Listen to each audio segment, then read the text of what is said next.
अच्छा, ये last time हम फ्रिक्वेंसी डिस्ट्रीब्यूशन पे थे। क्लास, अगर आवाज़ मेरी आ रही है आप लोग को, मुझे कोई फीडबैक दे दे।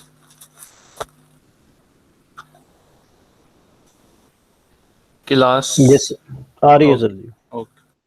सो हम जो लास्ट हमारा लेक्चर था उसमें हम फ्रिक्वेंसी डिस्ट्रीब्यूशन पे थे, और आपने अपने तरीकों से एग्जांपल मैंने आपको दी थी कि इसे हम किस तरह डिस्ट्रीब्यूट कर सकते हैं और प्रेजेंट कर सकते हैं जो हमें गिवन डेटा है। Score for an integer class are as follows. और मैंने इसमें आपसे कहा था कि आप जब भी क्लासेस बनाएं किसी भी और डेटा, गिवन डेटा की सैंपल स्पेस जो आपको गिवन है, या एक पॉपुलेशन गिवन है, पॉपुलेशन में से आपको सैंपल स्पेस दी जाती है और उस सैंपल स्पेस से आपको कहा जाता है कि इसको प्रेजेंट करें किसी फॉर्म के अंदर। तो सबसे पहले आपने देखना है कि वो डेटा किस से बिलोंग कर, ठीक है, और उस हिसाब से हमने उसकी क्लासेस बनानी है। क्लासेस मीन हमने उसको डिवाइड करना है डिफरेंट ग्रुप्स के अंदर, और वो मैंने आपसे ये कहा था ग्रुप्स इतने कम भी ना हो और ग्रुप्स इतने ज़्यादा भी ना हो, ठीक है। लेट्स से कि इसी की आपने एग्जांपल की थी और इसको हमने डिस्ट्रीब्यूट फ्रिक्वेंसी डिस्ट्रीब्यूशन में ग्रुप वाइज से हमने स्कोर्स को अरेंज किया था। तो अब यहाँ पे देखें इसने कितनी 5 क्लासेस बनाई हैं, 50, 60, 70, 80 और 90 की। 50 to 59, 60 to 69, 70 to 79, 80 to 89 and 90 to 99। अब यहाँ पे अगर मैं फॉर एग्जांपल ये करूँ कि 50 टू 55, 55 टू 59, 60 टू 65, 65 टू 69, तो ये क्लासेस बहुत ज़्यादा हो जाएंगी, तो वो भी हमें ठीक नहीं लगेंगी। साथ साथ आप देखते हैं अब ये रेंज है 50 से 59 कितनी आ रही है, उसमें 3 वैल्यूज आ रही हैं। 60 से 62 यही जो गिवन डेटा है इसके अंदर 5 इसमें वैल्यूज आ रही हैं। इसकी जो फ्रिक्वेंसी है 70 की, 70 टू 79 की 9 है, 80 टू 87 की 6 है, और 90 टू 95 की 99 की 3 फ्रिक्वेंसी है। तो इसमें फ्रिक्वेंसी और ये जो क्लासेस हैं ये थोड़ी इंपॉर्टेंट होती हैं। रेंज तो यहाँ से देख के भी पता चल रहा है, रेंज भी अगर आप लिख दें वो भी इम्पोर्टेंट होती है। इसके अलावा अगर हम देखेंगे कि फ्रिक्वेंसी डिस्ट्रीब्यूशन में जब हम उसे डिस्ट्रीब्यूट करते हैं तो और हमें क्या क्या चीज़ें ज़रूरत होती हैं, ये आहिस्ता आहिस्ता हम इसका सारे इसको देखेंगे। अच्छा, प्रेजेंटेशन ऑफ डेटा, हम डेटा को किस तरह प्रेजेंट कर सकते हैं। These are 3 main types for presentation of data: classification, tabulation और ग्राफिकल डिस्प्ले। हमारे पास 3 टाइप हैं क्लासिफिकेशन, हम उसकी क्लासेस बना लें। टेबुलेशन, उसको हम टेबलेट टेबल फॉर्म के अंदर लें। ग्राफिकल डिस्प्ले के अंदर हमारे पास बहुत ज़्यादा तरीके हैं। टेबुलेशन की भी बात करें तो इसमें भी हमारे पास बहुत ज़्यादा तरीके हैं। हम 2 वे टेबल बना सकते हैं, 3 वे टेबल बना सकते हैं। फॉर एग्जाम्पल प्राइस एंड, एक तरफ प्राइस आ गई और एक तरफ आपके पास प्रोडक्ट आ गई, ये हमारे पास 2 वे टेबल है। आप एक तरफ से प्रोडक्ट शो कर रहे हैं और दूसरी तरफ उसकी प्राइस आप शो कर रहे हैं। 3 वे टेबल ये है कि आप यहाँ भी इंफॉर्मेशन दे रहे हैं और वर्टिकल भी इंफॉर्मेशन दे रहे हैं, हॉरिजॉन्टल भी इंफॉर्मेशन दे रहे हैं। अब सबसे पहले हम क्लासिफिकेशन की बात करें। Classification is the sorting of data into homogeneous classes और group according to their being like और नॉट। जिस तरह हमने अभी इसकी बात की है, ये हमने क्लासेस के अंदर, इसको आप टेबुलेशन फॉर्म भी कह सकते हैं, क्लासेस की फॉर्म भी कह सकते हैं। हमने ये क्लासेस बनाई हैं जहाँ पे अलाइक जो हमारे पास थिंग्स हैं हमने उनको एक साथ रख लिए, और जो एक दूसरे से डिस्टिंग्विश है तो हमने उसको अलग कर लिया। फॉर एग्जांपल 60 की जो रेंज है वो 50 से अलग है और वो हमें वाजे नजर आ रही है कि वो एक अलग क्लास है। ये 70 की अलग क्लास है। जी बच्चे। सर कुछ स्टूडेंट्स वेट कर रहे हैं, आप उन्हें इन नहीं कर रहे। ओके, इसमें एक नजर भी नहीं आता ना। ये ले।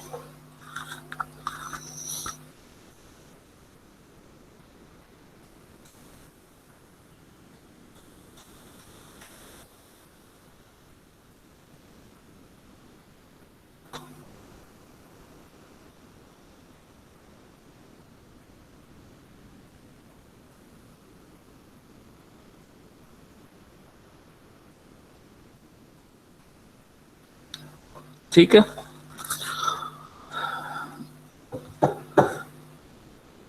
सो classification is the sorting of data into homogeneous classes or group according to their being alike or not, or process of dividing a set of data into classes or group in such a way that observation in same classes are similar, observation in each class are dissimilar to the other class. फिर again वही example, अब इस class की अगर मैं बात करूं, इसमें जो डेटा आ रहा है वो इससे डिसलाइक आ रहा है, इसके साथ सिमिलर नहीं हो रहा, और जो इसमें डेटा वो इसके साथ मैच नहीं कर रहा। तो हमने क्लासेस बनाते हुए ये ख्याल करना है कि ईच क्लास का जो डेटा है वो दूसरी क्लास के साथ मैच ना कर रहा हो।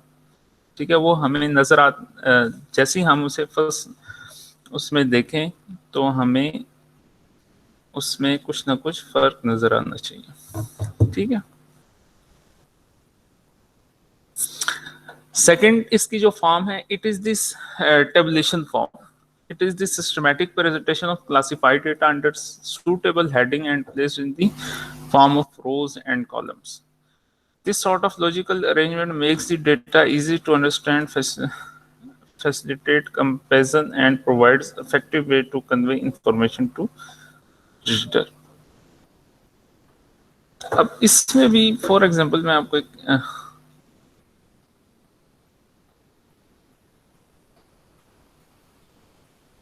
अच्छा, जो बच्चे वेटिंग पे हैं वो मुझे बता दें अगर मुझे वो नजर नहीं आ रहे।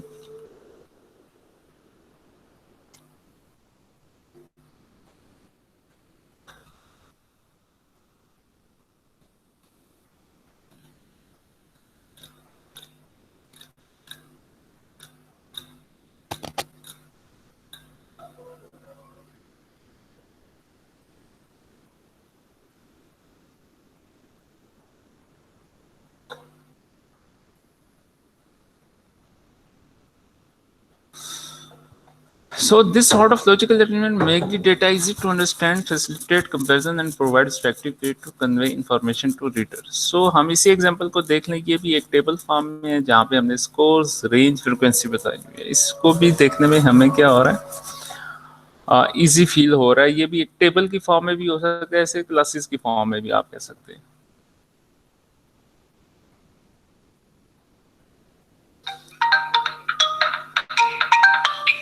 अच्छा, सेकंड जो है हमारे पास ग्राफिकल डिस्प्ले। ग्राफिकल डिस्प्ले बड़ा बड़ा इंपॉर्टेंट है।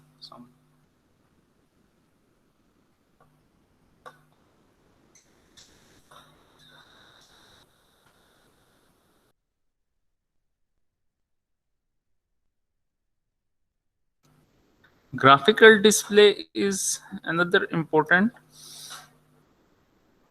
जो हमारे पास प्रेजेंटेशन है अपने डेटा की, उसमें दो तरह के ग्राफ्स हैं, एक है ग्राफ, एक है diagram. A visual representation of statistical data in the form of lines, area and other geometrical shapes is known as graphical representation. उसको हम ग्राफ्स में शो करते हैं। और अगर हम उस ग्राफिकल डिस्प्ले को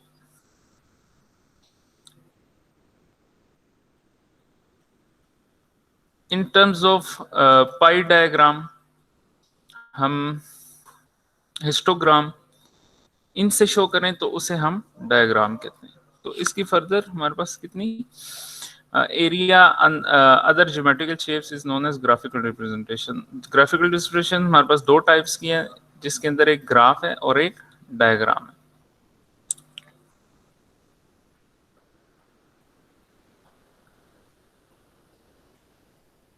और ग्राफ में हम एक लाइन शो कर रही, यानी कंटिन्यूस आपके पास एक लाइन है, उसे हम ग्राफ कहेंगे। डायग्राम हम डिफरेंट, हमारे पास जो डायग्राम्स है, पाई डायग्राम है हमारे पास, हम उनको इस कैटेगरी में रखेंगे। हिस्टोग्राम है, हिस्टोरीग्राम है। अच्छा, इसके बाद आता है frequency distribution, the organization of data in a table which shows distribution of data into classes or group together with the number of observation in each class is called frequency distribution. The number of observation in each class is referred as frequency.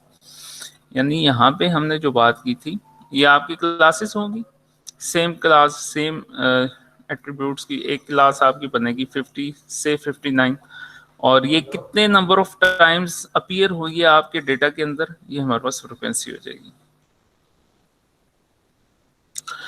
अच्छा, frequency distribution के अंदर terms हैं। अब ये जो हमने यहाँ पे फ्रिक्वेंसी डिस्ट्रीब्यूशन फॉर एग्जांपल की है, ये एक एग्जांपल की थी। अब उसके अंदर कुछ जो टर्म्स हैं वो कौन कौन सी हमारे पास यूज होती हैं। एक है class limit, class boundary, class interval, class mark, mid point. तो ये हम इस आगे एक एग्जांपल देखते हैं, उसके अंदर हम ये देखते हैं कि हमने इसको किस तरह डिफाइन करेंगे। यहाँ पे अगर देखें क्लास लिमिट और क्लास जो बाउंड्री है, इसके अंदर बहुत जो है माइनर सा इसमें डिफरेंस है।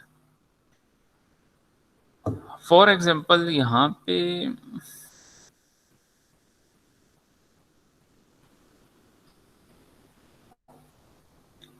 तो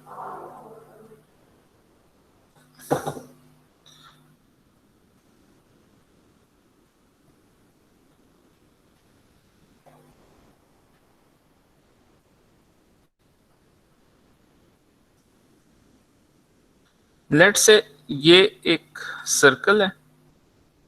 अब ये मैं इसमें एडिटिंग, सर इसमें टूल मुजर साहब, मुजर साहब इसमें टूल्स कहाँ पे हैं? ये पेंसिल वगैरह शो नहीं हो रहे।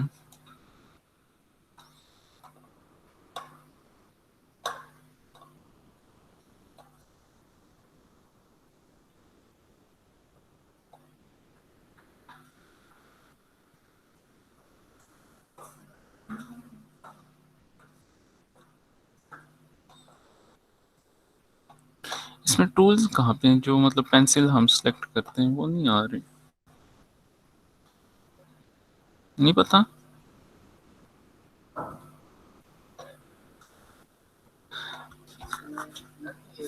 चल ठीक है। अच्छा, हमारे पास class limit, class boundary, class interval and class marks. अब फॉर एग्जांपल हम इस एग्जांपल से ये सारी देखते हैं कि हमारे पास ये किस तरह जो हम classification of data in frequency distribution करते हैं, उसके अंदर ये जो चीज़ें हमारे पास 4-5 हमें इन्होंने बताई हैं, ये क्या क्या चीज़ें। लेट से हमारे पास एक डेटा है और रैंडम एक हमारे पास डेटा गिवन है, और हमें ये कहा गया है कि हम इसकी क्लास डिस्ट्रीब्यूशन फ्रीक्वेंसी डिस्ट्रीब्यूशन करें इसकी। फॉर एग्जांपल 106, 107, 76, 82, 109, 107, 115, ये रैंडम एक डेटा है। आपके पास कोई इसकी तरतीब नहीं है। 106, 7, फिर अगेन ये डिक्रीज होता है, 76 इंक्रीज हो रहा है, 82 फिर इंक्रीज हो रहा है, फिर डिक्रीज हो रहा है, फिर 93 पे। तो अगर इसको ये सारा आप डेटा देखें तो ये तकरीबन इसी तरह ही है। अच्छा, अब इस पूरे डेटा के अंदर हमारे पास एक वैल्यू 68 है जो सबसे लेस है, और एक वैल्यू 204 है जो ग्रेटर है, ग्रेटेस्ट वैल्यू है, और लीस्ट वैल्यू हमारे पास क्या है 68। इस पूरी अगर हम डेटा की बात करें 82 और इस 68 से कम हमें कोई एक वैल्यू नजर नहीं आ रही, और 204 से ऊपर हमें कोई वैल्यू नजर नहीं आ रही। ठीक है।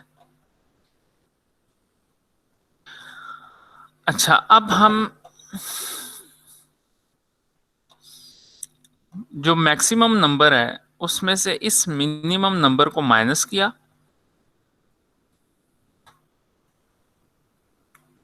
जो मैक्सिमम नंबर है उसमें से 204 माइनस 68 इज इक्वल टू 136, हमारे पास एक नंबर आ गया। ठीक है। अब ये जितना गिवन डेटा है, अगर मैं इसको, मेरी मर्जी है मैं कितनी इसको क्लासेस में डिवाइड करूं इस डेटा, गिवन डेटा को। ठीक है। अब यहां से मेरे पास आया 204 माइनस 68, आपके पास एक नंबर आया 136। उस 136 को डिवाइड किया मैंने क्लासेस के ऊपर, जितनी मैंने क्लासेस बनानी है। तो मैं 7 क्लासेस बनाना चाहता हूँ, 8 बनाना चाहता हूँ, 9, 10, 11, जितनी भी। तो वहां से मेरे पास एक नंबर आया 19.47। इसको आपने, मैंने लेट कर लिया कि जो हाइट है ये 20 की है। ठीक है। इस 19.47 को आपने, ये डेसिमल खत्म कर देना है, या इसको 19 पूरा कर दें या इसको 20 पूरा कर दें। अब यहाँ पे देखें क्लास लिमिट। अब इसी डेटा को, इस जो गिवन डेटा है, इसको मैं ये class limit, class boundaries, class marks, tally marks और फ्रीक्वेंसी, इसमें डिस्ट्रीब्यूट करना चाहता हूँ।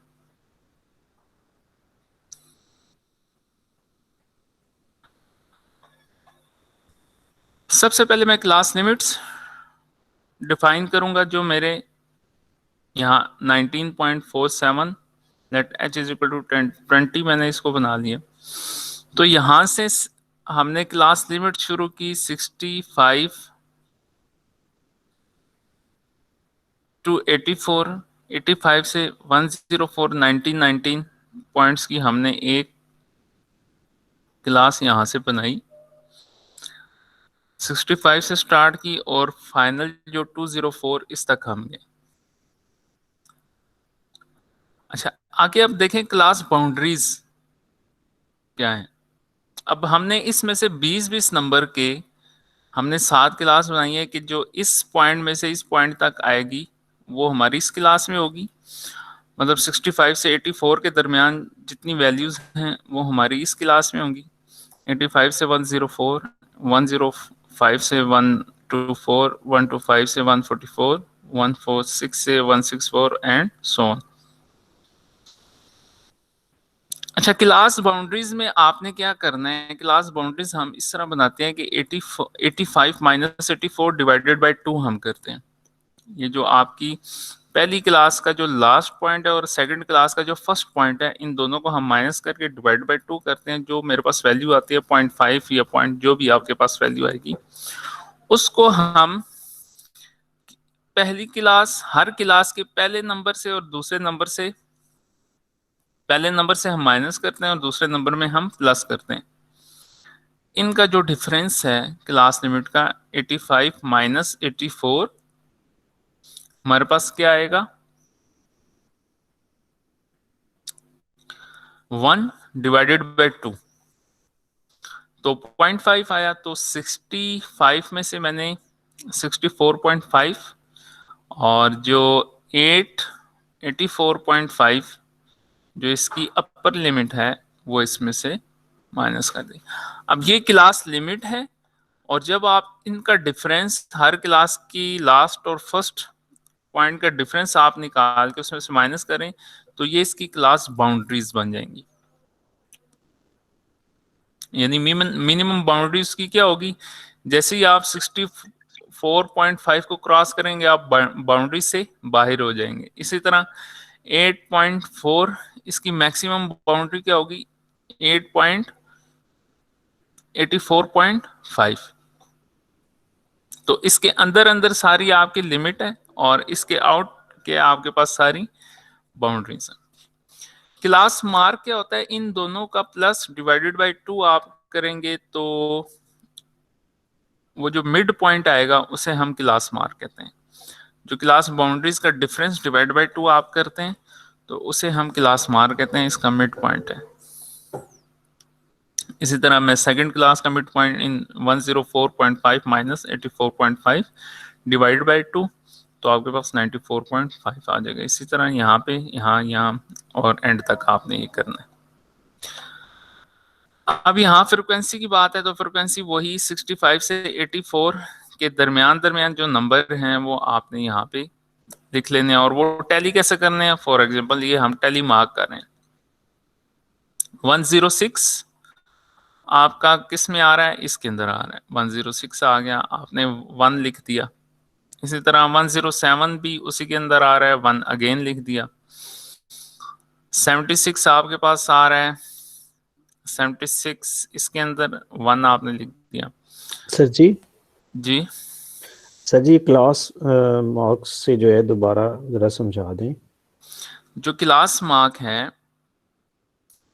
इसका जो फार्मूला है बेसिकली वो ये है कि क्लास बाउंड्रीज की final value minus 64.5 divided by, नहीं, इन दोनों को प्लस करें और डिवाइड इसको कर दें 2 के ऊपर। ठीक है, जो क्लास बाउंड्रीज हैं उसको आपने plus divided by 2, mid point of class boundaries हम कहते हैं। बेसिकली जो क्लास मार्क है ये mid point of class boundaries है।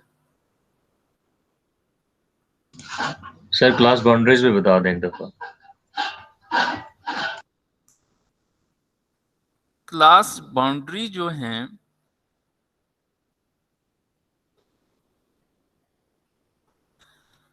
जो क्लास बाउंड्रीज हैं ये आपके पास, फॉर एग्जांपल मैं वही एक सर्कल बनाता हूँ, उस सर्कल के बिल्कुल अंदर अंदर आपके पास जो लिमिट्स होंगी, उस लिमिट को जैसे ही आप क्रॉस करेंगे ना, वो बाउंड्री आपकी शुरू हो जाएगी।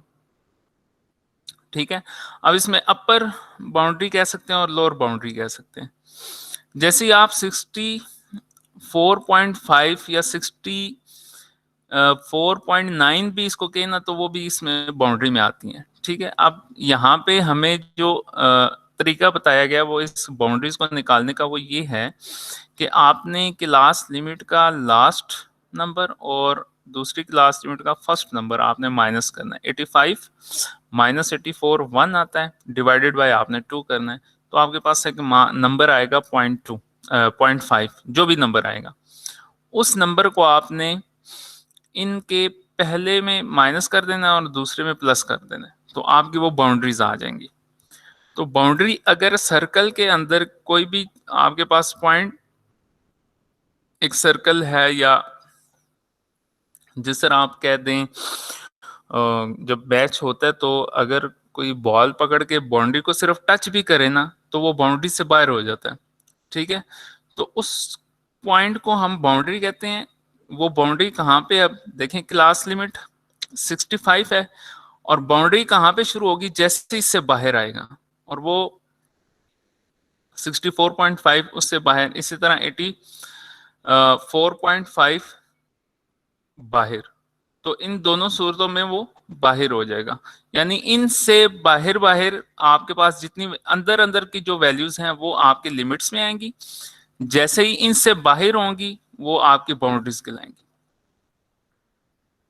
अब हम इसको 64.9 भी ले सकते हैं क्योंकि वो भी आपकी इससे बाहर आ रही हैं 65 से, बट हमें जो तरीका बताया गया वो क्या, आपका आपने क्लास लिमिट की 85 माइनस 84 दो वैल्यूज को माइनस करके जो वैल्यू निकल लगानी है वो नंबर यहाँ पे आपने आना है। अपनी मर्जी से हम नहीं इसको कर सकते। ठीक है, वो भी ठीक है, अपनी मर्जी से भी जो हम करेंगे वो भी ठीक है, वो भी बाउंड्रीज में शामिल होगा, लेकिन हम एक क्लास बाउंड्रीज बना रहे हैं और हमें एक तरीका बताया गया है कि इस तरह आप करेंगे तो आपका जो मोर डिस्ट्रीब्यूटेड आपको लगेगा। ठीक है, तो हम फिर एक ही नंबर, हमें एक ही नंबर मिलता है 85 माइनस 84 डिवाइडेड बाय 2, तो हमें सारी बाउंड्रीज के लिए एक ही नंबर मिलेगा जो कि 0.5 है हमारे पास। अब क्लास मार्क आपके पास क्या है, class mark mid point of the class boundaries, इन दोनों को प्लस करें डिवाइड बाय 2 करें तो आपके पास जो नंबर आएगा वो क्या होगा, क्लास मार्क। समझ आ गई आपको? यस सर, आगे ये टैली मार्क्स बता दें सर। अब टैली मार्क्स फॉर एग्जांपल मैं, यार मुझे यहाँ पे शो नहीं हो रहा कि मैं इसको आपको लिख के बता सकूं, वो टूल्स नहीं आ रहे।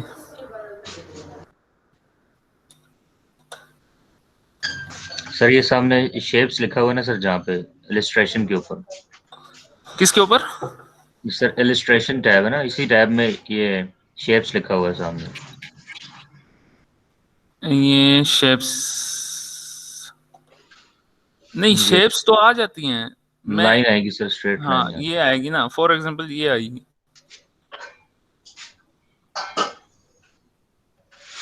शेप्स नहीं, मुझे पेंसिल चाहिए।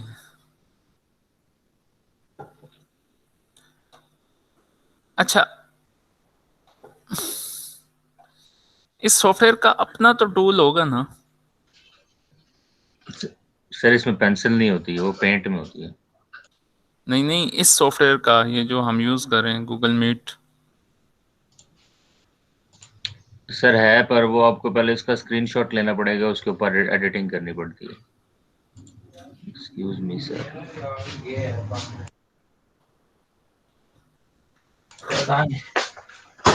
सर लाइनों से ही काम चलाना। अच्छा ठीक है, जैसे आप कहते हैं। ये आ गया। अच्छा, ये अलग आएगा उससे? ये सर ये अलग होता है। ठीक है। अच्छा, लेट से कि मैं टेली मार्क की बात कर रहा हूँ, 1 2 3 4 5 और 6 7। अब टेली मार्क किया कि मैंने एक क्लास ली, वो 0 से कहाँ तक है, 10 तक। ठीक है, अब ये मार्क्स सारे इसी क्लास में आएंगे ना, तो मैं टेली मार्क करने के लिए ये करता हूँ, 1 मैं देखता हूँ अपने डेटा में से ये किस क्लास से बिलोंग कर रहा है। मैं कहता हूँ जी ठीक है, ये क्लास 1 से ही बिलोंग कर रहा है, वो जो 0 से 10 है। तो मैं एक लाइन लगा देता हूँ, जैसे हम बचपन में करते थे। मैंने एक पेन उठाया और अपने पास एक लाइन लगा ली, दूसरा माल्टा उठाया, अपने पास एक लाइन लगा ली, तीसरा किन्नू उठाया, लाइन लगा ली। ये याद रखने के लिए, अगर डेटा ज्यादा हो ना तो हम क्या करते हैं, लाइन लगा लेते हैं ऐसे अपने याद रखने के लिए कि मैंने कितनी बार एक काम किया है। तो टेली मार्क बेसिकली वो चीज है।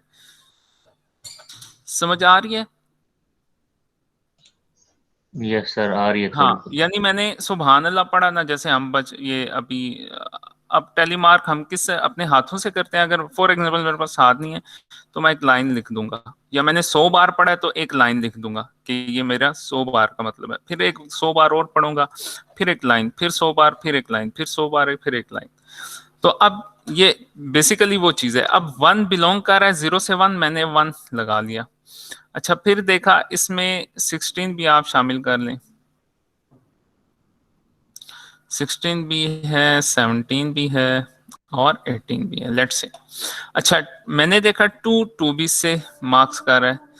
अच्छा, 3 3 भी इसमें मार्क कर रहा है, 4 4 भी इसमें मार्क कर रहा है, 5 5 भी इसमें मार्क कर रहा है। अब 4, अब आपने क्या करना है, 5 की जो लाइन है ना वो इसके ऊपर लगानी है ऐसे। ठीक है, यानी जो सर 5।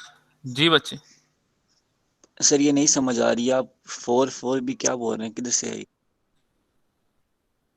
मैं ये कह रहा हूं कि लेट से अब सर यहाँ पे टेली मार्क का तो मुझे पता है टेली कि मार्क, 5 पॉइंट तक होता है, लेकिन ये कैसे पीछे से कैसे कर रहे हैं सर, वो जो आप। टेली मार्क की समझ आई ये होती क्या है? यस सर, ये पता चल हाँ, गया है, लेकिन चलें अब पॉइंट देखें, कैसे कर ये रहे जो हैं डेटा है ना, ये वाला, ये जो डेटा है, अब इसी को हम टेली मार्क करते हैं। हमने क्लासेस डिफाइन कर ली हैं, जो कि 65 एक क्लास है हमारी, 7 क्लासेस हैं। और अब देखें कि हमारे पास जो डेटा है वो किस क्लास से बिलोंग कर रहे हैं। 106 हमारा किस क्लास में है, क्लास 3 में। ठीक है, तो मैं एक यहाँ पे टेली मार्क एक लाइन लगा लूंगा यहाँ पे। ठीक है, कि 106 आपका हो गया, और यहाँ आप अपनी मर्जी है तो 106 पे भी क्रॉस कर दें। ठीक है, ये आपने देख लिया। 107, 107 भी आपका क्लास 3 से बिलोंग कर रहा है, इस क्लास से। और मैंने एक और लाइन यहाँ पे लगा ली। ठीक है, 2 लाइनें होगी। अब आ गया 76, 106 पे भी आपने क्रॉस कर देना है। 76 अब किससे बिलोंग कर रहा है, 76 बिलोंग कर रहा है फर्स्ट क्लास से। तो आपने यहाँ पे टैली मार्क आपने कर लिया। इससे समझ आ गई है। समझ आ गई? अब जी यहाँ सर। पे जब आपके इसके 5 पूरे हो गए ना, 4 तो हो यस गया सर, आपके पास। ठीक है, नेक्स्ट शुरू कर लेंगे। 5 की जो आपकी लाइन होगी ना, 5 की, वो आपने इसके ऊपर लगानी है। तो ये ग्रुप बन जाएगा, ठीक है। अब यस लेट सर। से, हाँ, अब लेट से कि मैं एक टैली मार्क मैंने किया और मैंने ये सारे मार्क्स कर लिए और एक क्लास में इतने मेरे टैली मार्क्स हुए हैं, यानी इतने नंबर जो हैं या उसकी इतनी फ्रिक्वेंसी बनी है। अब अगर मैं इसे इस तरह मार्क नहीं करूंगा ना, तो मेरे लिए मुश्किल होगी इसको काउंट करना, ठीक है। अब ये ग्रुप में है, 5 का एक ग्रुप है, इसी तरह 5 एक और मैं 5 का एक ग्रुप मैंने बना लिया, इसी तरह ये 15 और ये एक एक्स्ट्रा आ गया, ठीक है। तो ये 5 ही आप इसे गिने और ये एक। अब अगर मैं इस ये भी 16 है और ये भी 16 है, अब मुझे कोई कहे कि इसको काउंट करें, तो मुझे इसको बार बार काउंट करना पड़ेगा, 1 2 3 4 5 6 7। और इसको मुझे कोई काउंट करने का कि 5 3 15 और 1 16, समझ आइए। Yes sir. ये हम ऊपर क्यों क्रॉस कर रहे हैं, इसको ग्रुप की यस शक्ल सर, में बना क्लियर रहे है। हैं, 4 और 1 5, 4 एंड 1 5, 4 एंड 1 5 और ये 1। इसी तरह यहाँ पे आपने इसको लाजमी तौर पे, अगर टैली मार्क अव्वल तो जरूरत नहीं होती, लेकिन अगर आपको करना पड़े तो आपने इस शक्ल में करना है। आप 10 का ग्रुप बना सकते हैं, 8 का ग्रुप बना सकते हैं, 6 का ग्रुप बना सकते हैं, जो आपकी आसानी हो, ठीक है। उसमें सिर्फ ये है कि हमारी काउंटिंग में नेक्स्ट टाइम हमें अगर कोई कहेगा इसको काउंट करें, तो हमें उसकी फ्रिक्वेंसी का पता होगा, ठीक हो गया। अब यहाँ पे देखिए ये 9 टाइम है ना, तो आपने टैली मार्क किया तो आपको फ्रिक्वेंसी लिखना आसान हो गया, 5 4 9, 5 5 10, 5 15 16 17, 5 5 10, 5 और 1 6 4 और ये 5, ठीक है। ये ग्रुप है 5 का। इसमें कोई क्वेश्चन?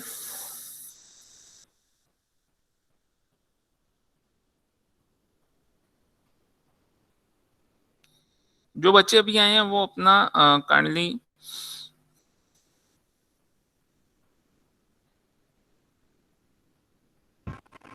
सर ये टैली मार्क दोबारा समझा दें।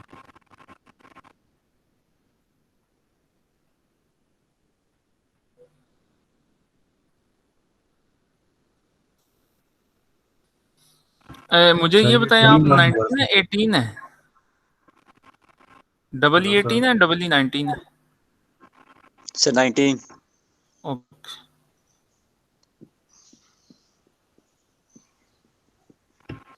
सर ये टैली मार्क दोबारा समझा दें।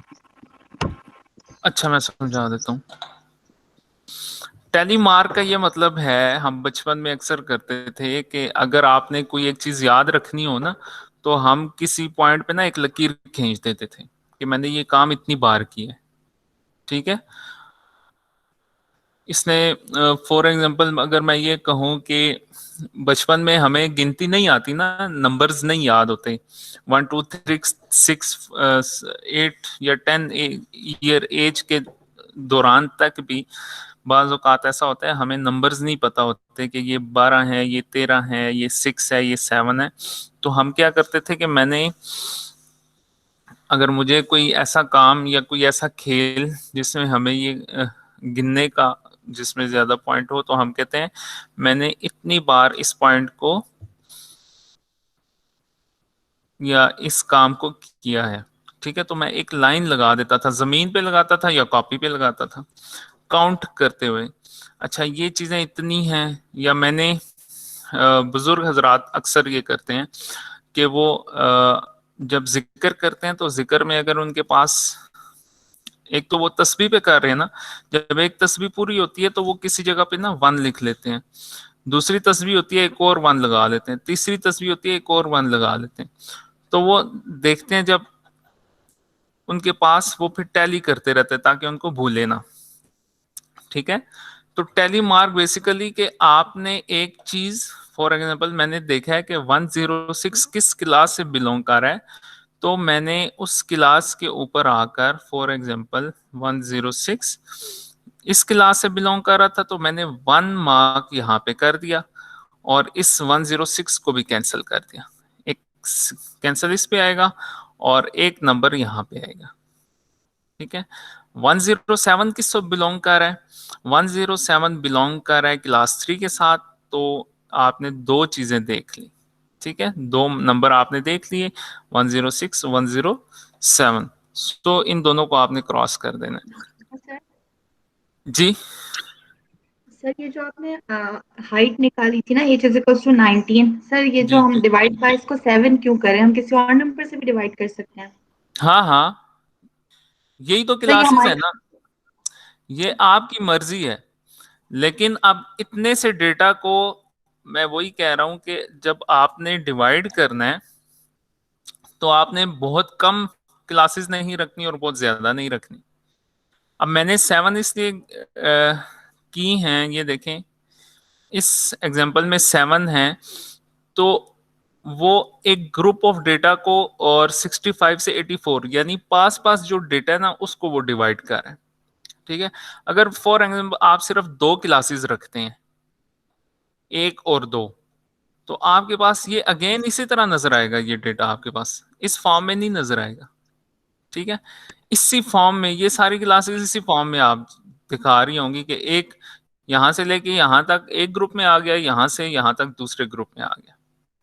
तो ये जो 7 है ये बेसिकली ये क्लासेस को शो कर रही है, 1 2 3 4 5 6 7, ये 7 ग्रुप्स के अंदर ये टूटा है, ये वाला ग्रुप 7 क्लासेस के अंदर ये आपका जो डेटा है इसको हमने ब्रेक किया। जिस तरह आपने ऊपर एग्जांपल के अंदर यहाँ पे जो आपने ये एग्जांपल की थी, इस एग्जांपल को आपने 5 एग्जाम उसमें क्लासेस के अंदर तोड़ा था, ठीक है, अपनी मर्जी से किया था ना। 58 से 79 और मैक्सिमम इसमें जो 97। अब इसको हमने कितनी क्लासेस में, अगर मैं इसको सिर्फ दो क्लासेस में डाल दूं फॉर एग्जांपल, तो 58 से 79 एक क्लास हो जाएगी, 80 से 90 एक क्लास हो जाएगी, ये दो क्लासेस हो जाएंगी।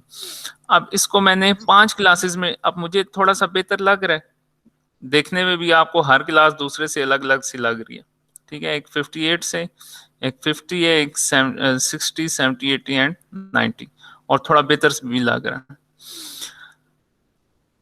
तो ना बहुत ज्यादा कम हो क्लासेस और ना बहुत ज्यादा बहुत ज्यादा हो। अब इसी को फॉर एग्जांपल मैं इसी एग्जांपल को अगर 5 से ज्यादा क्लासेस में कन्वर्ट करना चाहता हूँ, तो मुझे 50 से 55 और 55 से 59 इसमें दो क्लासेस इसमें बनानी पड़ेंगी, इसमें।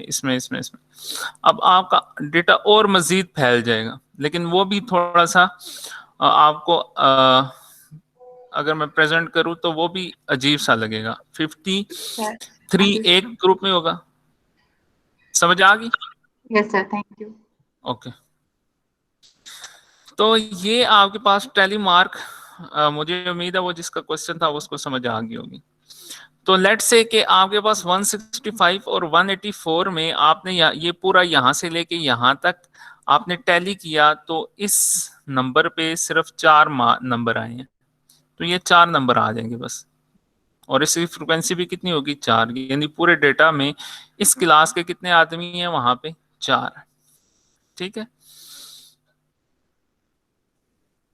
ठीक है, इसमें और कोई किसी का क्वेश्चन हो तो?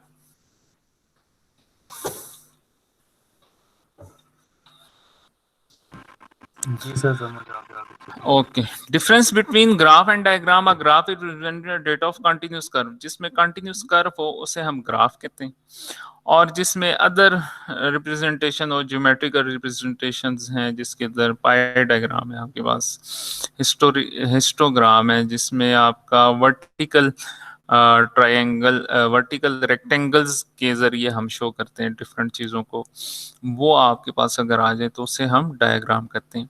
ग्राफ किसको कहते हैं आपके पास, जिसमें आपके पास एक वर्टिकल लाइन शो हो रही हो, ये आपके पास एक प्रोग्रेस आपको नजर आ रही है, ठीक है, आपके पास ये एक लाइन है, एक फिर अगेन प्रोग्रेस नजर आ रही है, आपका डेटा इंक्रीज हो रहा है, एक पॉइंट पे जाता है और डिक्रीज हो जाता है। अच्छा, आपका एक्सपोनेंशियल इंक्रीज है, आपके पास एक्सपोनेंशियली डिक्रीज है, ठीक है। ये वली जावेद एक कारोबार करता है, शुरू में बहुत पैसा लगाता है और धड़ाम से नीचे यहाँ 0 पे आ जाता है, ठीक है। तो इस तरह की आपके पास जो कंटिन्यूस कर्व्स हैं उसे हम क्या कहेंगे, ग्राफ। और आपके पास जो डायग्राम्स हैं, डिफरेंट शेप्स की, उसे हम क्या कहेंगे, डायग्राम्स। इनको कैसे बनाते हैं आपकी यहाँ पे देखें,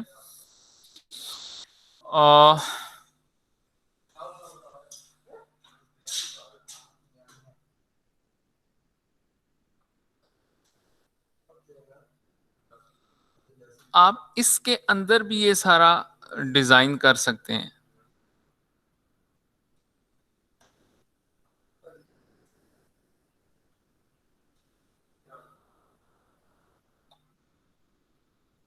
अपने ये जो आपका, इसे हम क्या कहते हैं, प्रेजेंटेशन है ना, इसके अंदर भी आप ये जो ग्राफ्स हैं ये बना सकते हैं। ये देखिए, ये चार्ट्स का है। फॉर एग्जांपल मैं ये चार्ट बनाना चाहता हूँ, अच्छा ये चार्ट बनाना चाहता हूँ, ये लाइन बनाना चाहता हूँ, पाई डायग्राम मैं बनाना चाहता हूँ।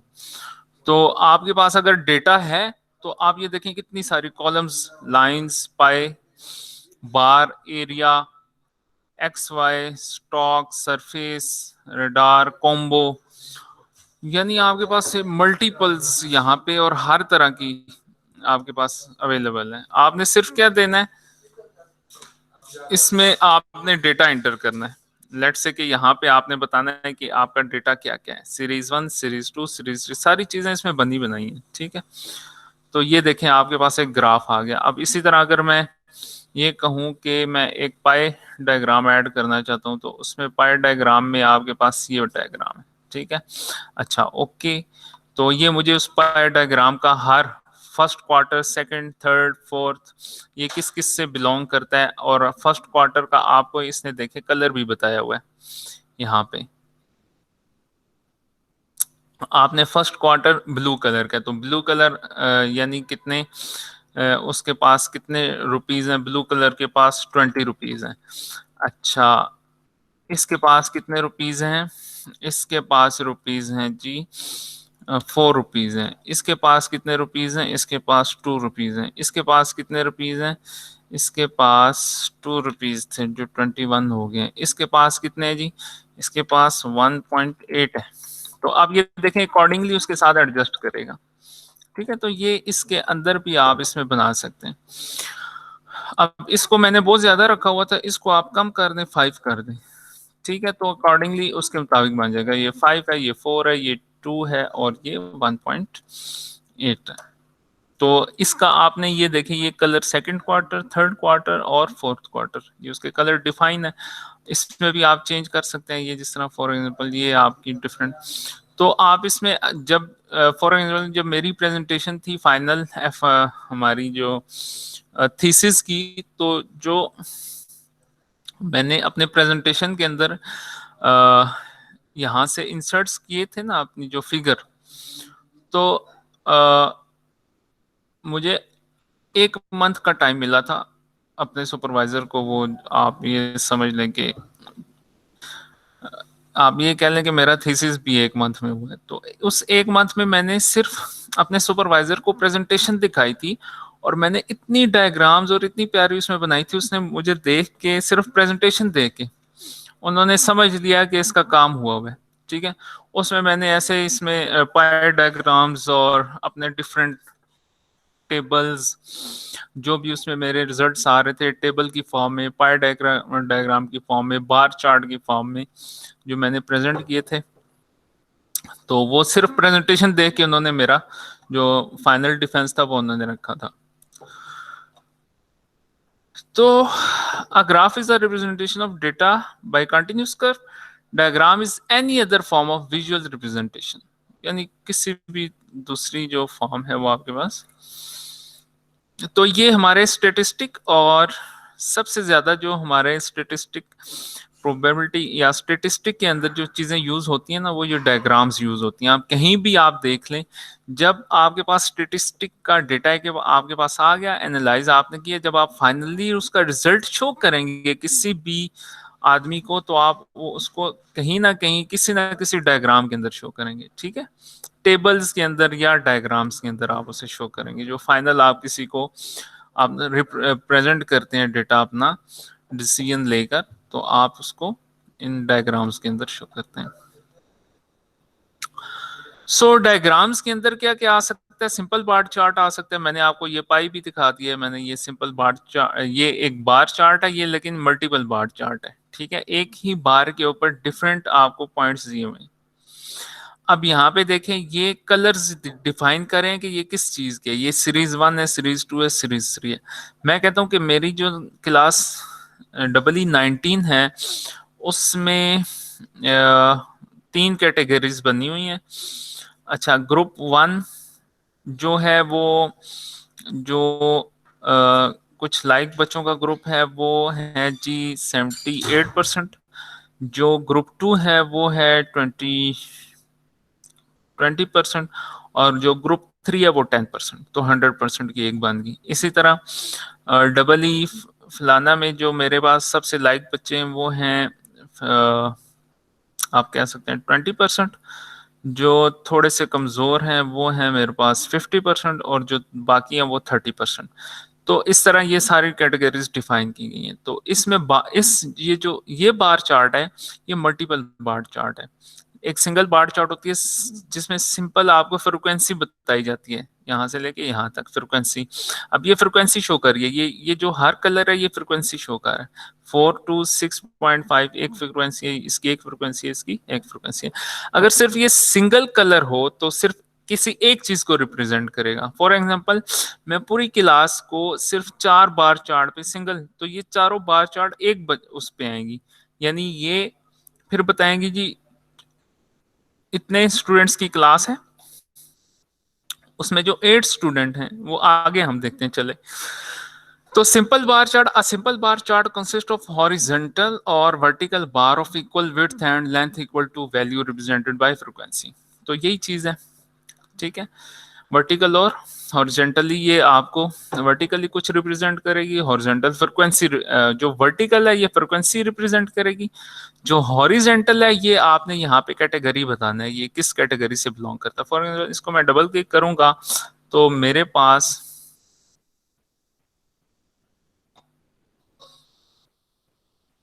इसको एडिट डेटा, तो यहाँ पे देखें कैटेगरी के अंदर मैं लिख सकता हूँ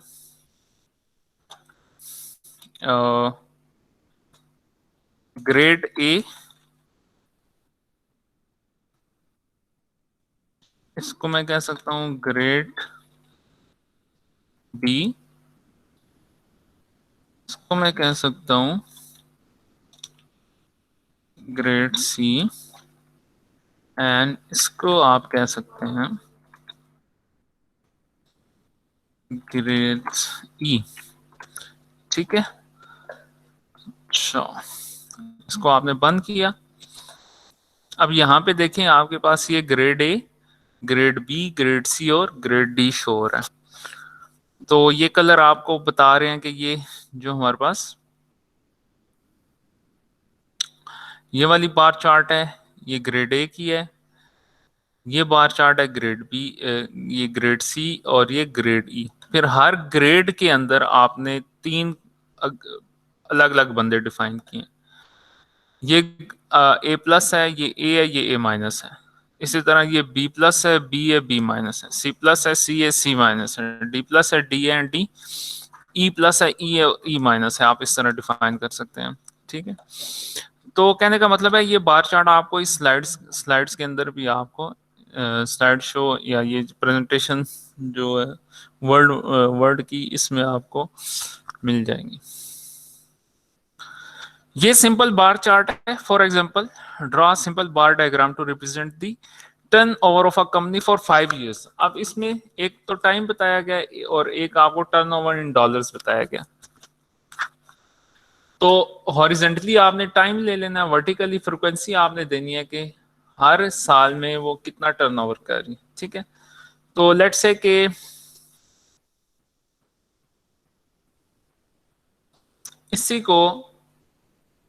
इसी क्वेश्चन को अगर मैं कहूं कि आप इस पे बनाएं, सर तो नेक्स्ट क्लास का लिंक आ गया सर। आ गया, ओके यस सर। ठीक है, आप फिर लीव कर सकते हैं, ठीक है। जिन्होंने अपना अभी तक अटेंडेंस नहीं भेजी वो भेज दें, अपने चैट के अंदर अपने रोल नंबर्स भेज दें। चैट में अपने रोल नंबर्स भेज के चले जाएं आप लोग।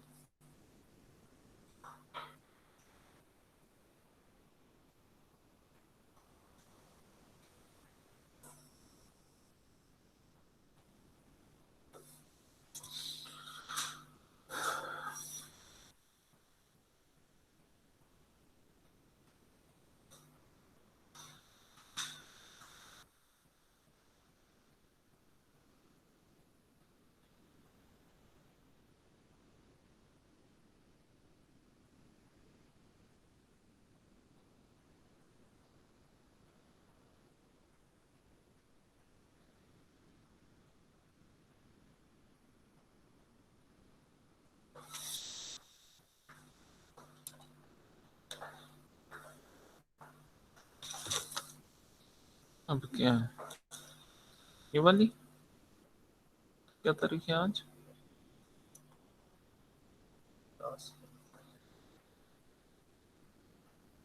ये